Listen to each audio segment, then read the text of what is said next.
तो अभी याद रखना, हम सब ने परमेश्वर के लिए जीना है, हम सब ने परमेश्वर के कार्यों को करना है, हम सब ने सुसमाचार प्रचार करना है। आज मैं सुबह जब बाइबल पढ़ रहा था, मेरे सामने सुसमाचार वाली बातें सामने सामने आ रही थी, बड़ी सारी। मैंने कुछ पॉइंट आपके लिए ले लिए परमेश्वर से, और भी बड़ा कुछ परमेश्वर ने मुझे दिया आपको देने के लिए। जब मैं कल रात तक प्रार्थना करता रहा, मतलब जब जितने भी घंटे, उसके बाद सोया, फिर उठा, फिर प्रे, फिर परमेश्वर से मांगा आज का वचन दो परमेश्वर। ऐसा नहीं कुछ भी अपनी बुद्धि से बोलना शुरू कर दो, ये बिल्कुल भी नहीं होता। प्रार्थना में जाकर हम परमेश्वर से मांगते हैं, परमेश्वर आप बताओ क्या बोलना है, क्योंकि ये एक प्रैक्टिस हमने करनी है अपने जीवन में। एक प्रैक्टिकली हमें इस स्वभाव में आना है। जब आज आप टेस्टिमनी सुन रहे थे ना, तो टेस्टिमनी में मैं कई लोगों की टेस्टिमनी सुन रहा था जो प्रैक्टिकल कर रहे थे। क्या कर रहे थे वो लोग? प्रैक्टिकल। है ना, जैसे एक सांप आ गया घर में, तो सांप आ गया तो वहां की सिचुएशन तो बता दी गई क्या क्या हुआ, लेकिन मेरे लिए वहां सबसे मेन पॉइंट था कि उस सांप आने में भी वो किसके पास जा रहे, ये बड़ा विषय है। संसार में ऐसे होता है, बोलो, जो संसार की दुनिया है, जब कोई ऐसी घटना होती है तो वो क्या ऐसे वो ऐसे उनका दिमाग है कि अब सारा कुछ कौन ठीक करेगा, जिसने दुनिया रची है, क्योंकि उनके पास इतनी वो नॉलेज नहीं है जितनी हमारे पास। हालेलुया। कितने लोगों को बात समझ आ रही है? मुझे अच्छी बात ये लगी कि वो परिवार किसके पास जा रहा है, किससे बात कर रहा है? परमेश्वर से बात कर रहा है कि परमेश्वर पिता आप इसे दूर कर चुके हैं ना, ये रुक चुका, अंदर ना आए। तो उन्होंने बाहर देखा, वहीं रुका हुआ था। अगर यहोशू सूरज को रोक सकता तो हम सांप को नहीं रोक सकते। जब आप प्रैक्टिकल करोगे, हो सकता है कई प्रैक्टिकल हो, कई ना हो, किसी का रिजल्ट आए, किसी का आए, लेकिन आपको करना है, बढ़ना है। लेकिन एक दिन करते करते करते करते आप इतना बढ़ सकते हो कि आपका हर प्रैक्टिकल का जवाब आएगा। हालेलुया। कितनों को बात समझ आ रही है अच्छे से? तो इसीलिए आज हम जब ये बड़ा विषय हमारे लिए प्रैक्टिकल चीज, क्योंकि मैंने बड़ा अनुभव किया है, बहुत कुछ अनुभव किया, सच्ची इतना कुछ अनुभव किया मैंने परमेश्वर में आकर। मैंने अपनी टीम को बताया था कि जब भी मैं पुलपट पर आऊं तो मुझे डिस्टर्ब ना करना, नहीं तो मैं अच्छे से बोल नहीं पाऊंगा, अच्छे से हीलिंग नहीं कर पाऊंगा। इन्होंने कई बार ऐसा किया मेरे साथ। मैंने बड़े प्यार से भी समझाया कि देखो ये चीज जब मैंने पुलपट पर, है ना, आप जानते ना डिस्टर्बेंस क्या होती है। डिस्टर्बेंस एक ऐसी चीज है जो हम अपना दिमागी संतुलित खो बैठते हैं। डिस्टर्बेंस इसे कहते हैं, जिसमें हमारा जो आत्मिक संतुलित है दिमाग का, वो खो देते हैं। लेकिन यहां पर तो हम जो परमेश्वर के आत्मिक लोग हैं, फिर वो आत्मिक संतुलित खो बैठते हैं जब वो डिस्टर्ब हो जाते हैं। तो इसीलिए परमेश्वर ने कहा था चिंता मत करना, ऐसे करके कहा था ना उसने, बोलो, कहा था ना। तो इसीलिए ये ध्यान रखना आपने भी, मुझे भी, सबने, ताकि हम अच्छे से सब कुछ कर सके परमेश्वर के साथ, उसकी इच्छा में चल सके। हालेलुया। ये कौन सा डीला सा हालेलुया? ऐसा हालेलुया बोला करो कि धीरेन्द्र शास्त्री के दिल में लगे जाकर। ऊंचा बोलो। वो हालेलुया के मतबल को बिगाड़ता है ना। अब वो एक दिन ना, मुझे लगता है उसको डिप्रेशन ना हो जाए, क्योंकि इतना हालेलुया बोलेंगे परमेश्वर के लोग, मुझे पता है। वो बेचारा कानों में पता नहीं रू ना डालना पड़े उसे, क्योंकि परमेश्वर के लोगों को रोक सकता है। बोलो, ये तो और आगे बढ़ जाएंगे। ऐसे लोग हैं परमेश्वर के। परमेश्वर के लोगों में वो ताकत काम करती है जो संसार में नहीं। आज तक इनको मारने से, रोकने से ये कम हुए कभी परमेश्वर के लोग? ये बढ़ते ही जा रहे हैं और ये बढ़ते ही जाएंगे। हालेलुया। सो इसलिए आप लोगों ने अपने मन को अच्छा करना है। आज का बड़ा अच्छा वचन, पवित्र वचन ध्यान से सुनना है, समझना है। एक बार फिर से आंखें बंद करो, अपनी बाइबल्स को उठाओ और प्रार्थना करो, फिर से मांगो परमेश्वर से आज के वचन के लिए कि परमेश्वर, हम जो कुछ सुनने जा रहे हैं उसका फल निश्चय हम पा चुके हैं। तेरा वचन हमारे हृदयों में बैठ चुका है। हम मांग रहे हैं परमेश्वर आपसे कि आप हमें बुद्धि समझ से इस्तेमाल कर चुके हो। एक एक वचन को हम आदर दे चुके हैं, एक एक वचन पर हम चल चुके हैं, तेरी मर्जी को पूरा कर चुके हैं, यीशु मसीह के नाम से, आमीन। हालेलुया। तो हम स्टार्ट करेंगे आज का पवित्र वचन, ठीक है। और मेरा विश्वास है कि आज मुझे काफी सारा वचन परमेश्वर ने दिया है।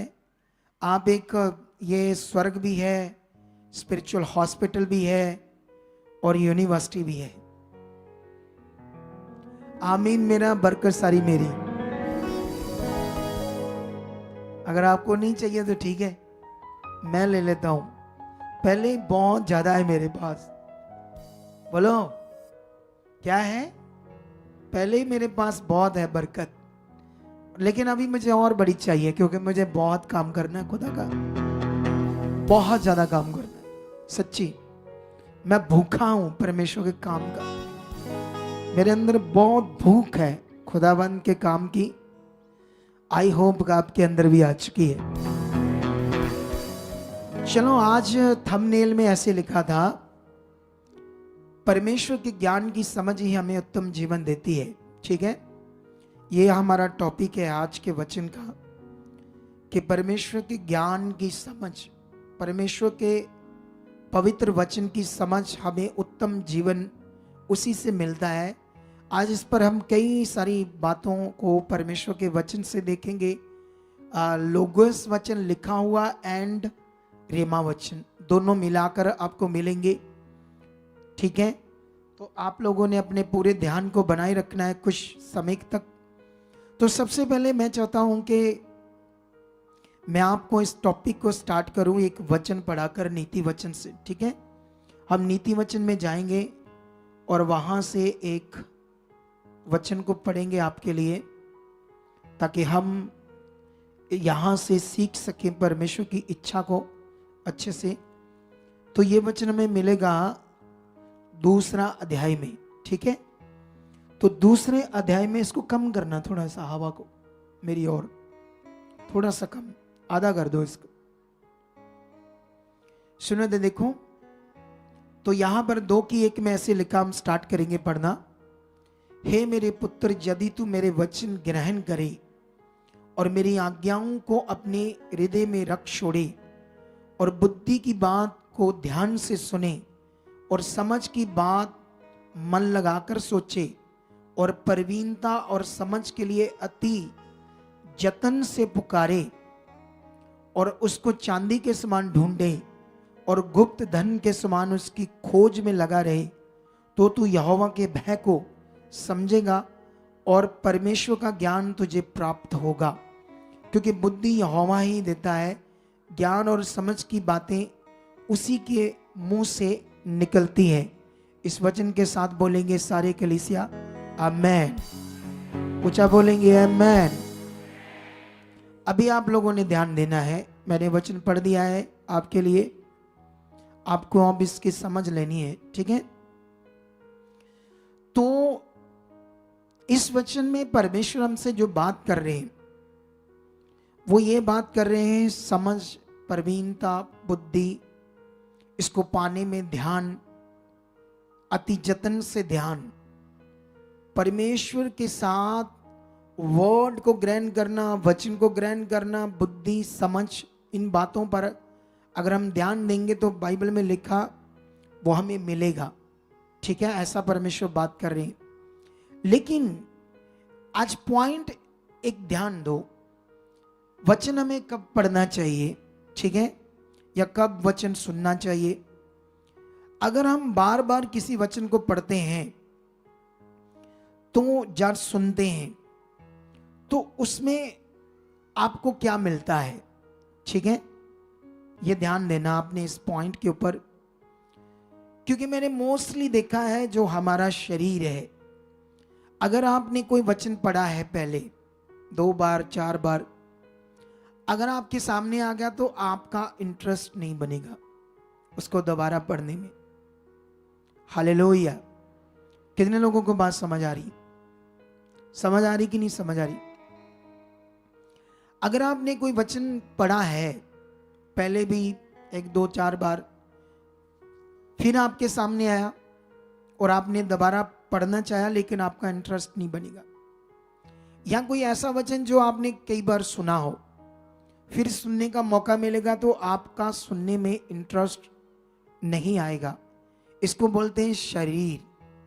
ऐसा तब होता है जब हम शरीर में, अगर हम आत्मा में हैं तो वही वचनों को पढ़ने में आपकी उसी वचन के अंदर जो प्रकाशन है, जो रेवलेशन है, वो जो आपके पास इतनी समझ नहीं थी वो बढ़ता जाएगा आपके अंदर। हालेलुया। ये बड़ा विषय आपके लिए, उसके अंदर आपके लिए जो रेवलेशंस है, आज मैं उन्हीं वचनों की बात करूंगा जो आपने भी सुने होंगे, मैंने भी कई बार पढ़े, लेकिन हैरानगी वाली बात इसके अंदर ऐसी भी बातें थी मुझे पता नहीं था, पवित्र आत्मा ने मुझे बताया कि परमेश्वर के वचनों के अंदर ऐसे ऐसे रेवलेशंस होते हैं, प्रकाशन होते हैं जो हमारे बुद्धि के लिए, समझ के लिए इतने पावरफुल होते हैं, हमारे आगे बढ़ने के लिए, हमारी बरकत के लिए, हमारी आशीष के लिए। तो ये विषय था शारीरिक विषय एंड आत्मिक विषय। इसी बात में जब हम वचन सुनते पढ़ते हैं, बहुत बार आप कभी वचन पढ़ो आपका मन नहीं लगेगा, बहुत बार आप कभी वचन सुनो आपका मन नहीं लगेगा, तो वहां पर ऐसा हो रहा है तो आप अभी शारीरिक दिशा में हो। बोलो, अगर हम शारीरिक दिशा में हैं तो हम एक पीस ऑफ लाइफ को, एक ब्लेस लाइफ को नहीं जी पाएंगे, हम परमेश्वर की ताकत को नहीं देख पाएंगे, हम परमेश्वर की शक्ति को फिर प्रकट नहीं कर पाएंगे अगर हम शारीरिक दशा में हैं। बाइबल में एक जगह पर रोमियो में लिखा, जिसके अंदर परमेश्वर का आत्मा बसा हुआ है वह शारीरिक दशा में नहीं वरन आत्मिक दशा में।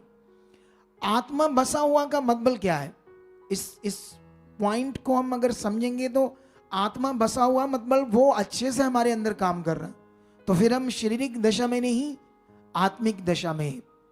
हालेलुया। अगर हमारे अंदर आत्मा काम कर रहा है तो आपके अंदर आत्मा के फल प्रकट होंगे। ये पॉइंट तो मुझे आगे जाकर बताना था एक वीडियो दिखाकर, लेकिन अभी बीच में ये स्टार्ट ही हो गया, ठीक है। लेकिन अभी ये ध्यान में रख लो कि ये बड़ा विषय हमारे लिए, शारीरिक दिशा और आत्मिक दिशा। अगर वचन में मन नहीं लग रहा है शारीरिक दिशा, मन लग रहा है तो आत्मिक दिशा में हम चल रहे। तो यहां पर कई सारे पॉइंट्स हैं आप लोगों के लिए, लेकिन मैं आपको एक वीडियो दिखाता हूं। वीडियो रेडी है? पूछो इनसे, टीम से, अगर रेडी है तो जल्दी स्टार्ट करो, क्योंकि मैंने तो सुबह ही बता दिया था। हाँ ठीक है, ओके, सुनाओ सबको, ये वीडियो दिखाओ।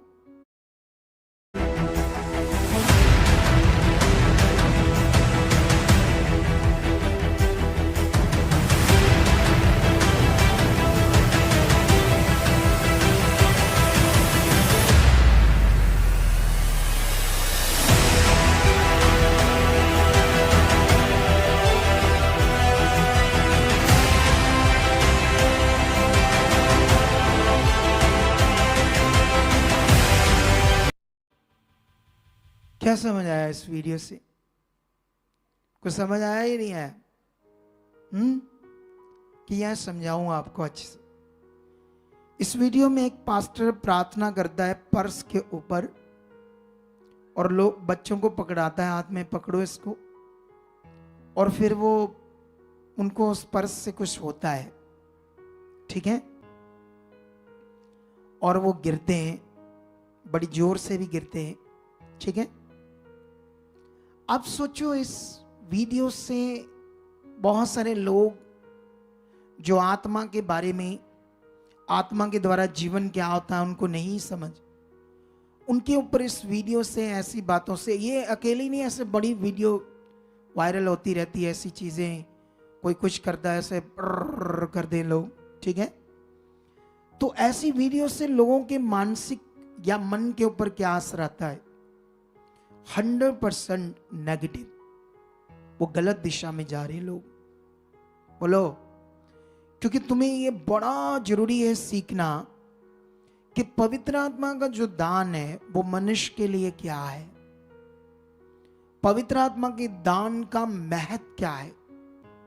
अगर आज मैं और आप चौकस नहीं हुए, अलर्ट नहीं हुए, तो हो सकता है आप में से भी बड़े लोग फंस सकते हैं ऐसी चीजों में, क्योंकि आपका ये जो शरीर है इसको बड़ा मानेगा। अच्छा, जो हमारा शारीरिक जीवन है ना, ऐसी चीजों पर बड़ा उसका मन लगेगा, ऐसी चीजों में वो सोचेंगे अच्छा इसमें इतनी शक्ति है, अच्छा इस पर्स में इन्होंने अनाइंडिंग डाल दी, ये कर दिया, ऐसा करके दिमाग, ठीक है।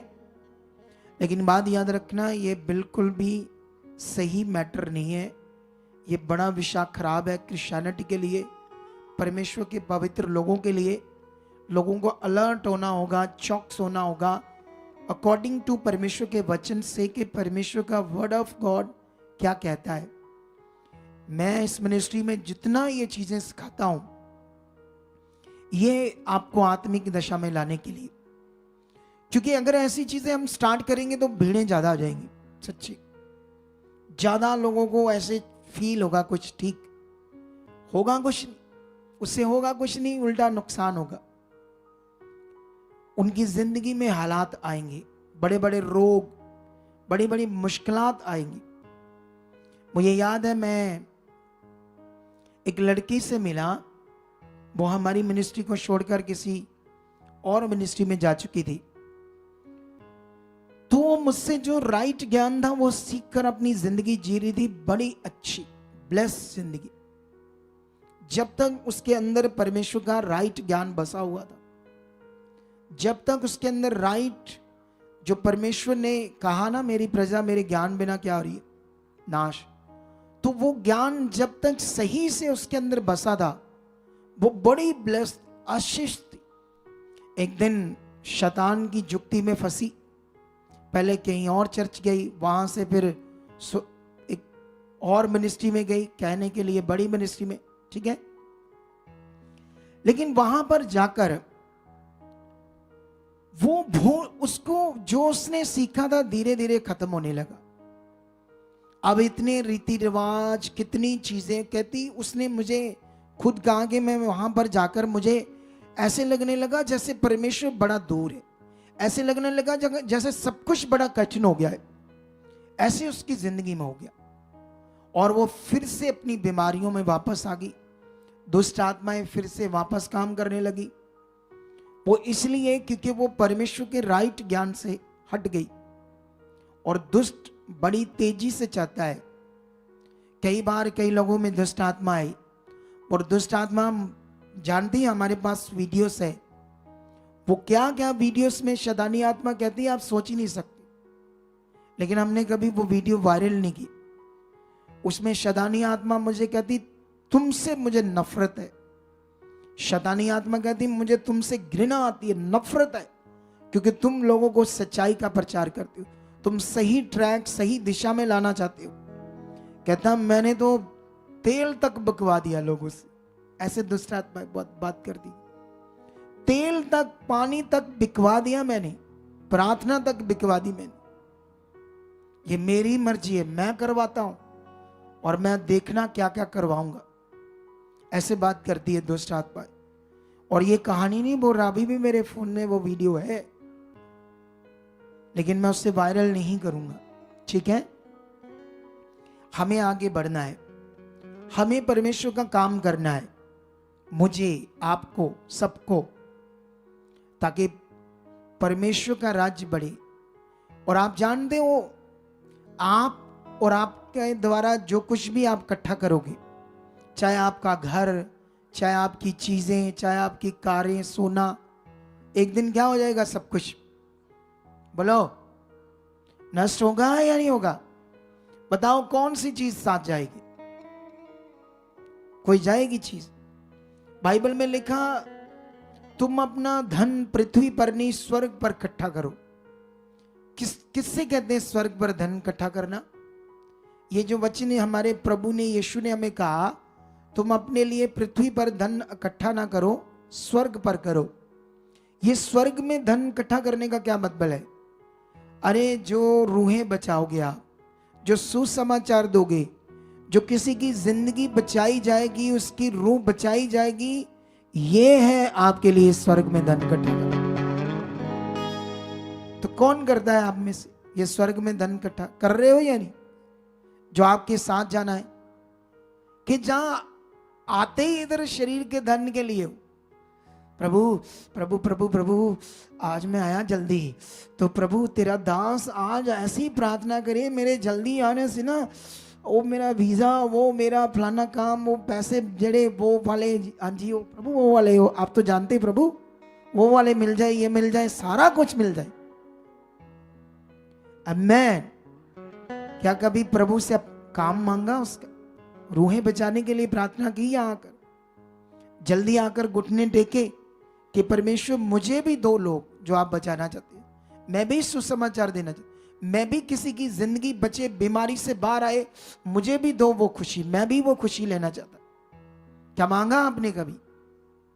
हालेलुया। मांग के देखना, वो देगा तुम्हें, रास्ते वही खोलेगा, रूहें आपके पास वही लाएगा, सुसमाचार बुलवाएगा, तुम्हारे मुंह को वो यूज करेगा जैसे मेरे मुंह को यूज कर रहा है। देखना कैसे लोग बचते, कितना आनंद आता। हालेलुया। तो ये बड़ा विषय है पवित्र आत्मा का दान। हालेलुया। हमारे लिए क्या है, उसका हमारे जीवन में महत्व क्या है? आपको पहले, सबसे पहले पता होना चाहिए, आत्मा ऐसे मेरी उंगली में काम नहीं करता। ऐसे मैं ऐसे कहूं मेरी उंगली में आत्मा आ गया, ऐसे है? बोलो। आप जानते, मैं एक बार जब बड़ा परेशान था, मेरे ऊपर ब्लैक मैजिक हुआ था, मेरे को ना एक जगह पर लेके गए मेरे घर वाले, तो वो वहां पर ना एक बाबा था, उसकी एक बाजू ना करता था वो ऐसे ऐसे ऐसे। तो मैंने पूछा ये ऐसे ऐसे क्यों करता है बाजू? कहते हैं ये ना गुरु उत्तरदारी बांझ। क्या उत्तरदा? वो लोगों को भरमाता था, झूठा था वो। अब सोचने वाली बात है, इसमें आने का क्या फायदा है? अगर उसका को गुरु आता है, बाजू में क्यों आता है? आपको यह पता ना चाहिए परमेश्वर का आत्मा कहां कैसे काम करता है। ये बड़ा विषय है क्रिश्चियनिटी के लिए। परमेश्वर का आत्मा काम करता है हमारे मन में। बोलो। परमेश्वर के आत्मा का सारा काम क्या है? हमारे मन में काम करना। अगर हमें ये स्टडी है, नॉलेज है, ये समझ है, ये ज्ञान है, तभी इसको हम विश्वास करेंगे, प्रैक्टिकल करेंगे, तभी वो काम पूरा होगा, तभी आत्मा काम करेगा। जब हमें इसकी समझ ही नहीं, इसके बारे में हमारा कोई विश्वास ही नहीं, इसके बारे में हमारा कोई प्रैक्टिकल ही नहीं, अगर मैं विश्वास ये कर रहा हूं आत्मा अगर मेरे पास है भी, तभी भी मैं बोल रहा हूं मुझे कपिला, मुझे ऐसे गिरा या ऐसे कुछ कर, मेरे पास ज्ञान ऐसे आत्मा के बारे में, तो ठीक है, साइंटिफिक वैसे होने लगेगा, साइंटिफिक लोग गिरने लगेंगे, साइंटिफिक लोगों के दिमाग में ऐसी चीजें होने से बॉडी ऐसी कुछ करेगी, साइंटिफिक, लेकिन स्पिरिट नहीं करेगा, हॉली स्पिरिट नहीं करेगा। क्योंकि मैंने जितना हॉली स्पिरिट के बारे में पढ़ा बाइबल में, हॉली स्पिरिट हाँ मैं कर सकता हूं, क्या कर सकता, उधर देखो, अगर मैं मास प्रेयर करूं तो मैं बोल सकता हूं पवित्र आत्मा की शक्ति, सामर्थ्य आपको टच करे। हाँ ये मैं बोल रहा हूं, वो टच करने से आप हिल सकते हो, आपको एक धक्का सा शक्ति का लग सकता है, बोलो ऐसे सामर्थ्य का धक्का, जिससे आपको लगे कि हाँ शक्ति है, इतना तो ठीक है। उससे कोई गिर सकता है, जिनमें गंदी आत्मा है वो ज्यादा गिर सकती है, ठीक है ना? क्योंकि बाइबल में एक जगह पर लिखा है यीशु मसीह जब लोगों पर हाथ रखता था तो लोग पीछे गिर जाते थे, ऐसे लिखा है। क्योंकि सामर जब टच करती थी तो लोग गिरते थे, ठीक है। लेकिन याद रखना वो एक अलग तरीका था सामर टच करना। लेकिन साइंटिफिक कुछ चीजें, आप सोचने वाली बात है कि जो चीज हमारे जीवन के लिए, उनको मटेरियल में डालना, पर्स में डालना, कुर्सी पे डालना, ये लोगों का फेथ सच्चाई से हटा रहे हैं। कुछ लोगों का राइट फेथ जो यीशु मसीह के ऊपर, पवित्र आत्मा के ऊपर होना चाहिए, जो फोकस दिमाग में ज्ञान चाहिए, उसे हटकर कोई दूसरी चीजों में जा रहा है। फिर ऐसे लोग व्यभिचार में बड़े पड़ेंगे, व्यभिचार में बड़े गिरेंगे, विनोद बड़ा करेंगे, बहुत कुछ गड़बड़ चीजें करेंगे ऐसे लोग। क्योंकि मुझे याद है, मैं जब एक जन से मिला, किसी मिनिस्ट्री की बारे में मेरे सामने मैटर आया, उनके एक बलीवर का, कहने को वो बड़ा सुसमाचार देता, लेकिन उसके अंदर ईगो, गुस्सा, तमीज तक नहीं थी बात करने की। हमारे लोगों से उसने ऐसे बात की, नॉनसेंस तरीके से। एक प्रभु के आत्मा को पाया हुआ जन दुश्मनों से भी नॉनसेंस बात नहीं करता। बोलो, दुश्मनों से भी नॉनसेंस बात कभी नहीं करता। एक आत्मा पाया हुआ जन, उसके अंदर इतनी सेंस काम करती है कि जब भी वो बात करता है तो सोच समझ कर, अगर अगला बंदा फालतू भी बोल रहा है तो वो शांत रहेगा। एक आत्मा पाया हुआ व्यक्ति ऐसे होता है। हालेलुया। कितने लोगों को बात समझ आ रही है आज? अगर आपका ध्यान परमेश्वर के वचन को सुनने में है तो आप बरकत पाओगे। आपके आसपास कौन बैठा है, क्या है, उसको छोड़ दो, अपना ध्यान परमेश्वर की बात पर दो।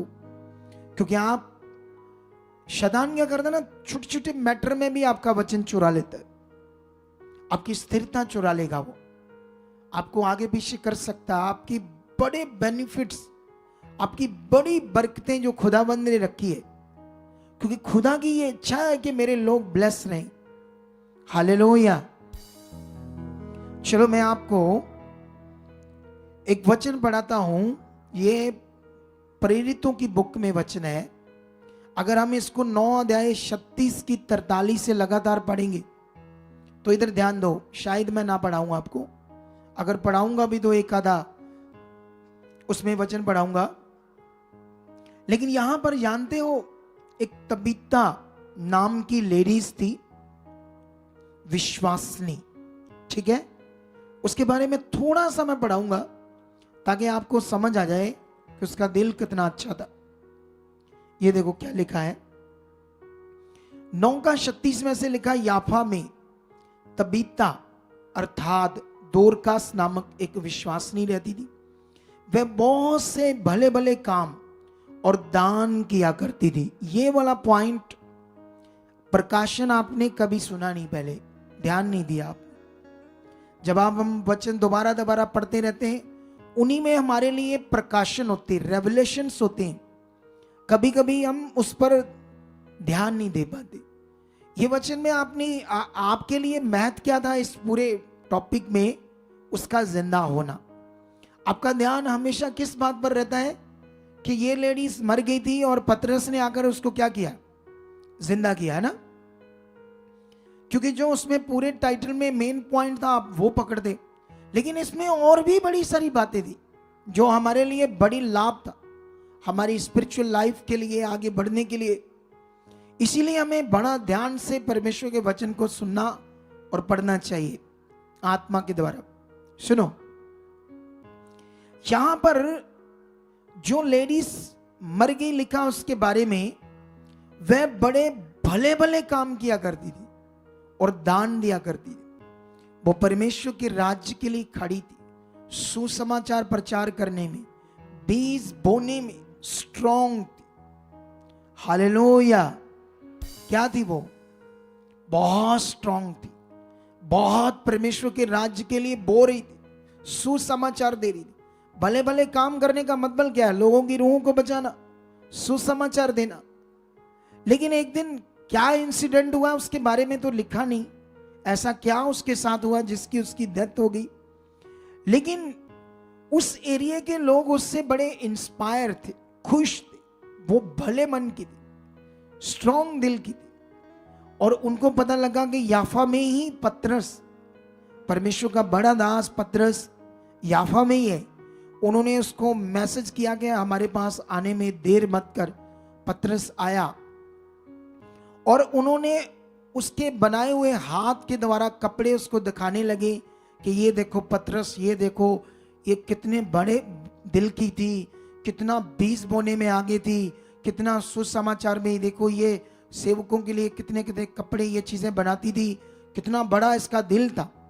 ठीक है, लेकिन जब ये पतरस को ऐसे समझ आई तो हॉली स्पिरिट ने उसे टच किया, लेकिन अभी उसे समझ नहीं आ रही करना क्या है, क्योंकि वो तो डेथ हो गई है ना। तो डेथ होना बहुत संसार के लिए मनुष्य का ये लास्ट सिस्टम है, इससे आगे कुछ भी, उसके बाद कुछ भी इंसान के हाथ में नहीं है जब एक बार डेथ हो जाती है। लेकिन हुआ क्या, पतरस ने सबको बाहर किया उस रूम से, और बाइबल में लिखा वो प्रार्थना में बैठ गया। और जब प्रार्थना में बैठा तो प्रार्थना करते करते उसका मन कहां लगा है, परमेश्वर के साथ। अब उसके अंदर स्पिरिट काम कर रहा है। स्पिरिट कहां काम कर रहा है, उसके मन के अंदर। उसको समझ आ रही है कि आज परमेश्वर तेरे द्वारा इस स्ट्रॉन्ग लेडी को, जो परमेश्वर के राज्य के लिए सुसमाचार और बीज बोने में इतनी स्ट्रॉन्ग थी, परमेश्वर के आत्मा ने उसे बताया उसके मन में कि आज खुदा इसे खड़ा करेगा, जिंदा करेगा। हालेलुया। तो ये काम कहां हुआ, आत्मा का, मन में। बोलो, ये है आत्मा का काम। अगर वो शरीर में होता तो वो जिंदा नहीं होती, जिंदा होकर अपने कई साल और ना जीती, कई साल और रूहें ना बचाती। और इतिहास में, बाइबल में तो नहीं लेकिन इतिहास की कई बुक्स में लिखा हुआ आया कि उसने इसके बाद पहले से भी ज्यादा स्ट्रॉन्ग काम किया था, पहले से भी ज्यादा उसने सुसमाचार दिया था और बीज बोया था परमेश्वर के राज्य के लिए। हालेलुया। कितने लोगों को बात समझ आ रही है? ये है वो स्पिरिट का काम जो हमारे मन के अंदर खुदाबंद काम करता है। हालेलुया। कितने लोगों को ये बात समझ आ रही है परमेश्वर के वचन की? अगर हमें ये अच्छे से समझ नहीं है तो कैसे हम आत्मा का जो जीवन है, सबसे बड़ा जीवन, उसमें बढ़ पाएंगे? लेकिन मैं आपको एक और वचन पढ़ाना चाहता हूं मत्ती में। आप लोगों ने ये वचन बहुत सुना है, तो मैंने आज आपको सिखाया कि जब हम किसी वचन को ज्यादा सुन लेते हैं तो उस पर हमारा इंटरेस्ट क्या होता है? बोलो, बहुत कम होता है। लेकिन आप क्या चाहते हो? आप उसके अंदर जो रेवलेशंस है, प्रकाशन है, वो हमेशा खो।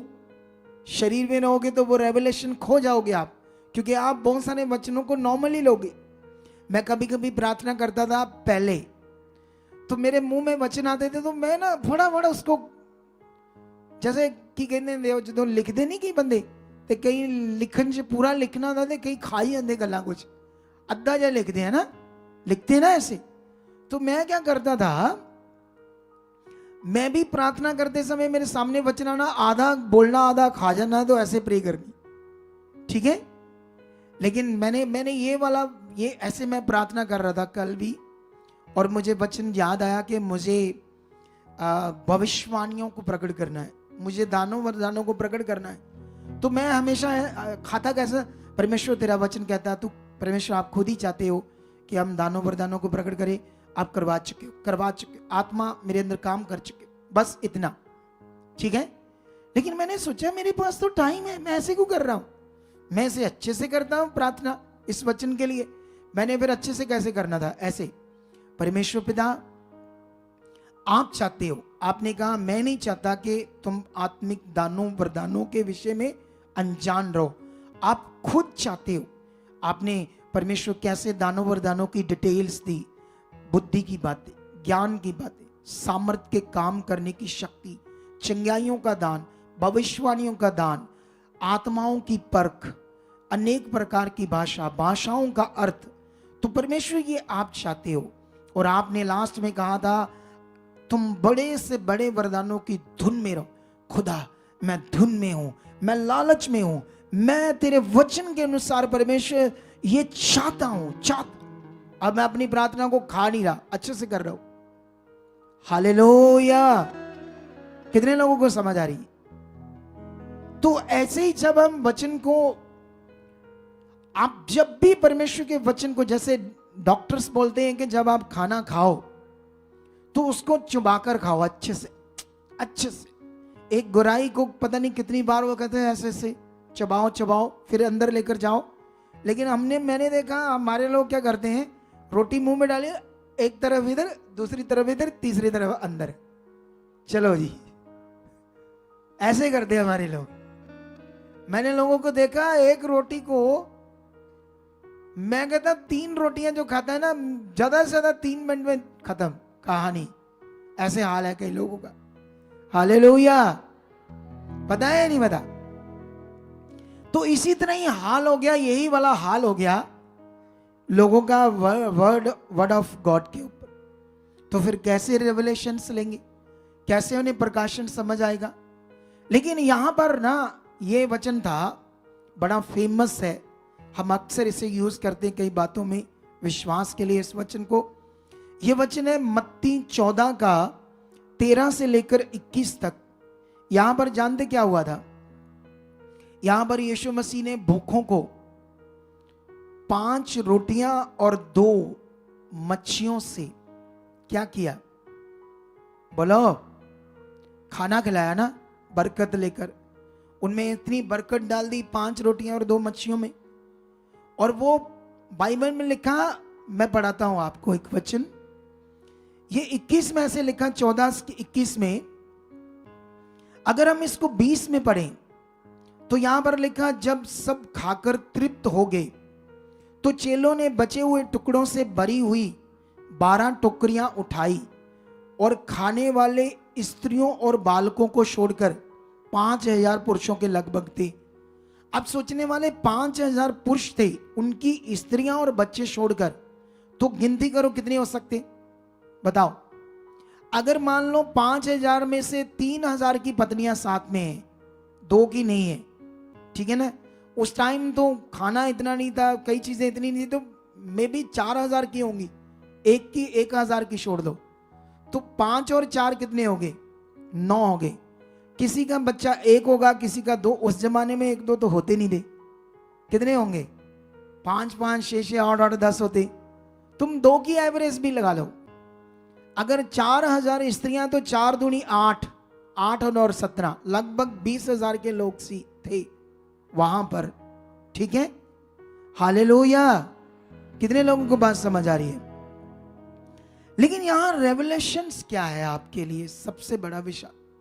ये तो हमें पता है, वो ताकतवर परमेश्वर है, सर्वशक्तिमान परमेश्वर है, उसने सब कुछ बोलकर बनाया, उसके लिए कोई भी काम कठिन नहीं है।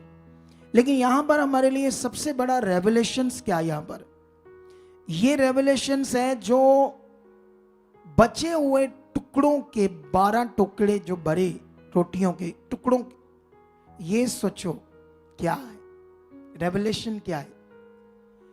ये टुकड़े वो नहीं है जो दोबारा खाए जाएंगे, ये वो टुकड़े जो वेस्ट थे। जैसे इतना टुकड़ा, इधर से रोटी उसको पसंद नहीं आई, टुकड़ा बच गया इधर से, या मोटी थी इधर से, ऐसे कर दिया, तोड़ दिया, ऐसी चीज उन्होंने फेंक दी नीचे जमीन में, वेस्ट। अब सोचने वाली बात है कि यीशु मसीह के वेस्ट टुकड़ों पर, रोटियों पर भी ध्यान देखो यीशु का। और उसने 6 लोगों का उससे भी इकट्ठा करो, और जब उस सारी वेस्ट रोटियों को इकट्ठा किया गया तो कितने टोकरे बढ़ गए? 12। हालेलुया। और जानते इसमें रेवलेशन क्या है? सोचकर देखो, हमारा प्रभु जो वेस्ट मटेरियल की भी चिंता करता है, सोचो उसके सामने तुम लोग क्या हो। हालेलुया। उसके लिए तुम्हारी अहमियत क्या है? तुम्हारी वैल्यू क्या है, तुम उसके लिए हो कौन, सोच कर देखो। अगर तुम इस पर अपना ध्यान नहीं दोगे, अपने प्रभु के ऊपर, अपने बनाने वाले के ऊपर विश्वास से जीना, विश्वास से चलना, मातबार बनना, आज्ञाकार बनना, ऑनेस्ट बनना, वफादार बनना, संगति में आने में ध्यान, टाइम में ध्यान, उसके लिए जीने में ध्यान, उसकी इच्छा को पूरा करने में ध्यान। वो मेरा परमेश्वर है, मैं उसकी इच्छा में चलूंगा, मेरे लिए सबसे पहले वो है, मेरे लिए सबसे पहले पहला दर्जा उसका है, क्योंकि उससे ही होना है सब कुछ, उसके बगैर कुछ भी नहीं होना। वो लोग चेक करो जो बीमार थे, वो लोग चेक करो जो तकलीफ में थे। किसने तुम्हें छड़ाया, किसने तुम्हारी जिंदगी में काम किया? अगर तुम उसके छुड़ाए हुए हो, तुम उसके दोबारा जीवन पा चुके हो, तो आप तुम्हारी जिंदगी में अपने छुड़ाए जाने के बाद, अपनी जिंदगी में अच्छा होने के बाद तुम्हारी जिंदगी में कितना आदर है, तुम्हारा टाइम क्या है, तुम उसके लिए जी क्या रहे हो, तुम उसके लिए आदर क्या कर रहे हो, तुम्हारा फोकस क्या है। अगर ये सब पॉइंट तुम्हारे अंदर बने हुए, तो मैं लिख कर देता हूं, तुम कभी भी ठोकर नहीं खाओगे। हालेलुया। कितने लोगों को यह बात समझ आ रही है? आज अगर हमने इस चीज को अच्छे से नहीं सीखा, मैं 2 पॉइंट्स के ऊपर बात करूंगा अभी, और एक तो सुसमाचार के ऊपर, एक दोष लगाने के ऊपर। क्योंकि बाइबल में हम अक्सर पढ़ते हैं दोष मत लगाओ, तुम पर भी लगाया जाएगा। इस पॉइंट